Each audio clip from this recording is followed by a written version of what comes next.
welcome to my crib. Good to see you. You too. Excited to sit and chat with you. Me too. I can't wait. Yeah. How's it been? Hi guys, I'm Ashley from Spherical. I'm sitting here with Tracy from Pangea Dreams. Hey guys. Yeah, we're really excited to let you guys get to know Tracy a little bit better and understand what Pangea Dreams is. So I guess maybe if you want to just start saying a little bit about who you are and a little bit about Pangea Sure, Dreams. yeah. So I'm Tracy. I am Canadian, but currently moved to New York and loving it. I started Pangea Dreams just over 3 years ago, and originally it was actually a production company. And then from there, it kind of pivoted into a retreat company and an education-based business, and we're loving it, and I'm sure we'll get a little bit into it. But yeah, that's a little bit more about my story. Awesome. So obviously you love to travel. What is kind of that first place that you went to that sparked that sense of wanderlust in you? It was definitely India. I went when I was 19 years old on a volunteer trip. And it was the first time I'd ever traveled on my own without my family. And it just opened up my entire world to culture, cuisine, people, experiences, smells, like so much that I had never experienced before. And I was like, wow, this is what life is about. Like, it's about meeting new people and experiencing all these new things. And since then, I was just so hungry to continue travel and meeting new people from all over the world. Awesome. So what did your life kind of look like before Pangea Dreams? Like, what was kind of the dream? Was it always kind of around travel, or? Yeah, so before Pangea, I was in university, and I knew since my trip to India that I loved to travel, and I hated school. So I just was not an academic at all. So I did 2 exchange programs while I was in university. I went to Sydney, Australia for 6 months, and then I also did it was across Europe. So we went to England, Ireland, Scotland, and Spain. So I got to spend a year traveling, which was amazing, and so that definitely made university bearable. But I knew exactly what I didn't want to do, and I didn't know exactly what I wanted to do. But I knew that I wanted it to be something that would allow me to travel and never have to work for somebody else. But I didn't know what I was going to do. Yeah, awesome. So as you started to kind of, Instagram came about really, and you started to kind of understand the platform and see this kind of need and desire for individuals to really follow people and learn more about travel through others. I guess you started to receive a couple of messages from people. When did you realize, oh wow, like maybe I can make something out of this, like people are actually interested in my life and like what I'm doing? Yeah, for sure. So when I started my Instagram account, I really didn't know what Instagram was. Like, no one really knew what it was going to be today. And so I just kind of used Instagram as a place where I shared my favorite travel photos, so that when I was talking to a friend, I would be able to just pop open Instagram and go right to the photo that I was telling the story about. And then through that, I started gaining a following, and I was like, oh my god, I have like 1,000 followers. Like, who are all these people? And now I have 5,000, then I have 8,000. And then when I hit 8,000, brands started to reach out to me and offer me their product in exchange for a post. And nobody I knew was doing this. I had never spoken to anybody else that had ever been approached like this. No one in my immediate circle, or even a little bit further than that, like had any experience at all with this. And so I was really excited, and I'm like, yeah, for sure, like, let's do this. But very soon after I started doing that, I realized that it was taking a lot of time. I had a certain aesthetic that I wanted to uphold, a certain quality of like the imagery that I was posting, and the editing and all of that. And I realized that this doesn't make sense to do this for like, you know, an $80 pair of sunglasses, or a bikini, or a dress. And that's when the concept of Pangea Dreams came about as a production company.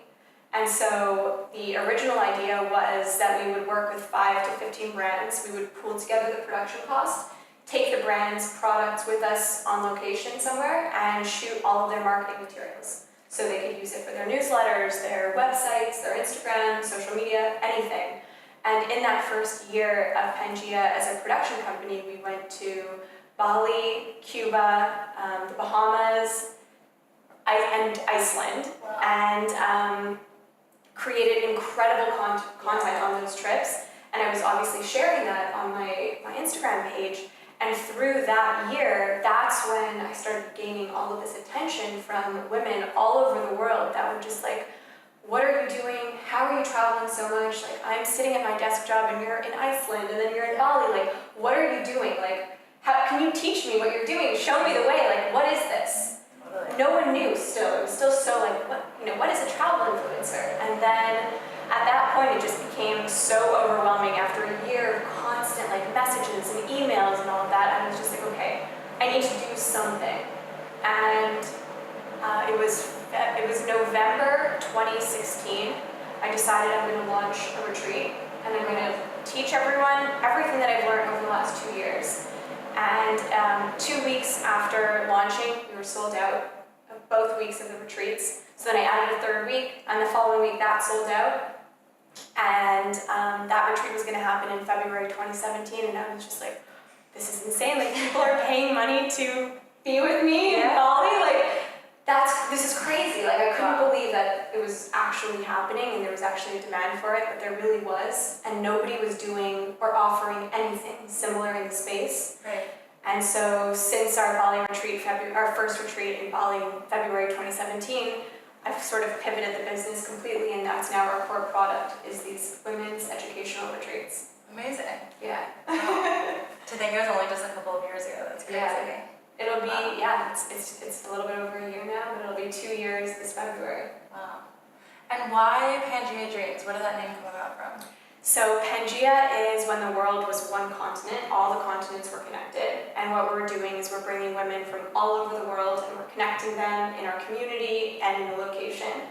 And we're teaching them the skills needed for them to live the life of their dreams. So Pangea Dreams. Amazing. That makes sense. Cool. So you mentioned a couple of different things about wanting it to be an experience where the girls that are going on your trip can learn from it, take that, grow from that. There is so many influencer trips out there, so many trips where you can go and work with different like nonprofits and things, but what made you really want to make the trip the way that it is, where you have these workshops and sessions, you bring in friends that you've come to meet over the years to teach them, to set them up for their own success? What really made you want to do that? I really felt that nobody was doing that. It was something that I was craving when I was starting out, like a community of other people that I can ask questions to, that I can learn from their experiences. There was nobody that was sharing anything, and it felt very lonely and isolating. And so I knew that in creating Pangea, I wanted to solve that problem for all the other women that were feeling that way, because I knew that I wasn't alone. Yeah. And so the core focus on our retreats is definitely the community aspect and meeting like-minded, amazing women that are all interested in the same things that you are, knowing that like you're not alone. Like, it's very common that a lot of the people that come on our trips just are always like, no one understands me at home. Like, no one gets me. No one knows how I'm feeling. No one understands the fact that I want to travel the world and make money as a freelance, copywriter or photographer. Like, there's no one that they can actually speak to. And so let's solve that problem, and let's also teach you how you can live that life. Amazing. And yeah, we're the first people on the market to do that, and we're still the leaders in that, so it's very exciting. Awesome. Can you describe kind of what a day like in the trip would be like? I'm sure it's different every single day, whether you're in Bali or wherever, but what's kind of like a day? Yeah, so the typical day is we wake up around 7:30 to do some yoga, followed by gratitude and mindfulness. So we'll sit around the circle, everyone will share what they're grateful for today, what are 3 things that they want to accomplish today, and what their intentions are for the day. It's just a great way for everyone to connect and kind of come full circle after like a long day before, and everyone can kind of touch base and also hold each other accountable for what they want to accomplish that day. And then we have breakfast together, and then it goes straight into workshops. We'll probably have 1 to 2 workshops in the morning, then we'll break for lunch, and then another 1 or 2 workshops in the afternoon. We always have time for like photo shoot time to shoot at the hotel or on location wherever we are.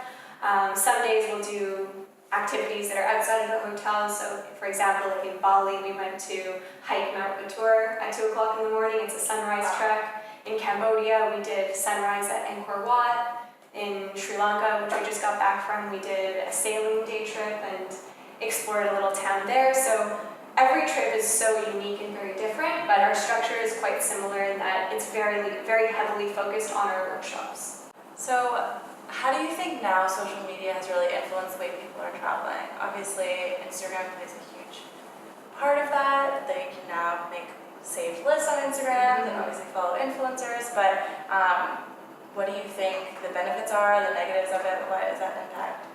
I think that the travel industry has never been bigger before. Like, it's crazy now that travel is just so much more accessible as people see that so many other people are traveling to all these new places, that it's putting places that maybe you never even thought about on your radar to go to and put on your bucket list. Totally. So I think that it's great because it allows people to see the world, experience new cultures, meet new people, try the food, and like just enjoy everything that the world has to offer. But the negative aspect is I really do believe that there's a lot of travelers that are not responsible, that are going to locations and kind of destroying whatever it may be. And there's a lot of, I love animals, and there's a lot of negativity around like the animal trades, whether it's like riding an elephant in Bali, Thailand, or Sri Lanka, or it's petting a tiger in Chiang Mai. Like, none of these things are being a responsible tourist. And I really don't, I'm so conscious when I travel to not leave a negative impact where I go, and that's something that I really try and preach on our retreats as well. And so we don't do anything that has to do with any sort of animal cruelty, any sort of, human labor that is not legitimate. Like, we really, really pride ourselves on being as clean and as conscious as possible. And so I think that a lot of travelers just go when they want to experience it all, and they make these excuses in their heads. They don't even research. And I just think that that is really destroying many economies out there. So in what ways do you think the travel industry has really either kept up with or led social media these days? I think that the travel industry has skyrocketed the entire influencer space because they've been the most accepting community of influencers, I guess. There's opportunities to work with tourism boards now, so you're actually working with the government of a location. There's opportunities to work with airlines, hotels, boutique hotels, restaurants. It's endless. And I think all of these locations and all these really busy tourist destinations have really embraced travel influencers and this whole Instagram culture by opening their doors and saying, we want to host you at our hotel. We want to give you a free meal at our restaurant, or we'll pay for your flight and just highlight all of the best things to do in our city. So I think that the travel industry has really embraced it, and it's very exciting. Awesome. Yeah. So kind of like hopping into more about the travel industry and women specifically, since Pangea Dreams is all about womanhood. What are some of the ways that you're seeing the travel industry address women, especially in some of these locations that you're going to, like Bali and Sri Lanka? I think that there was a recent stat that say that women have 70% of buying power, or something like that. And so I think that the travel industry has really embraced women travelers, as they know that we are the ones that actually do have the control or the power or say is to be like, we're going on this vacation, or we're taking the kids here, or like, we're going to do our honeymoon here. So I think that within the travel industry, they are really favoring women travelers, and that's something that's very exciting. And more so than ever, I'm seeing so many women that are doing solo trips, and it's very exciting to see that women are feeling comfortable and empowered to do that. Yeah, so kind of on that same note, who are some women that you're following that you think are doing incredible work, whether it comes to just having the guts to go out and travel on their own, or starting companies similar to what you're doing? I am so inspired by Whitney Wolf, the founder of Bumble. She's just such a powerhouse and has created a global community that's uniting women and empowering women to have a voice and have a say. And so I just love her whole vision. Recently, I listened to a podcast with Sarah Blakely, who's the founder of Spanx. And she's just a pure hustler. Her story is amazing, and I really respect that grind because that's kind of what I'm going through now. So I really enjoyed, hearing, she's so incredibly successful, but hearing her story from the beginning is something I can really relate to. So I really enjoyed that. And then another girl that I just love watching and seeing her grow, she's a solo traveler and actually one of our first ever alumni from Pangea, and her name is Lauren. Her account is Wanderlust, and she's empowering women to travel the world alone with their tripod. Amazing. It's amazing. So, does being a woman-led, focused company really kind of affect the locations that you decide to do your retreats in? Yes and no. Predominantly, I choose the locations based on what I think is going to be the most attractive to our community. So I know Bali is really popular, Mexico is really popular, Costa Rica is like really up and coming and people are excited to go there. So yeah, I think that it definitely is dependent on where I think our community of women is going to be interested in going. And also places that I feel are safe. I definitely wouldn't do, I don't know, because I really wanted to do a retreat in Turkey and it got a lot of negative responses to that. So, but I think I do want to show people the truth about traveling to places and not be scared by the news or, be swayed in a certain way because the media just explodes a story and turns it into something that it isn't. But yeah, I think that yes and no, it's a little bit of both. Yeah. And now that Instagram has been around for so long, there's so many amazing women that are wanting to kind of follow in your footsteps and get out there and travel and start blogs and become an influencer in the world of travel. What would you say is kind of like the biggest piece of advice, like whenever you have your girls on your trips, what's like the one thing you really want them to take if they want to become successful in this space? To literally just go and do it. To stop waiting for the perfect time and the perfect moment to happen because it's never going to be the perfect time. It's just not going to happen, so make it happen. And also don't be scared of rejection. Like a lot of the girls on the retreats are like, we really want to work with brands, we really want to work with hotels, but how do we do that? And that's one of like our most popular workshops. And once they go through the workshop, it's like, oh, that was so easy. I didn't realize all I had to do was ask. And it's like, yes, all you have to do is ask. If you want something, ask for it. Don't wait for it to come to you.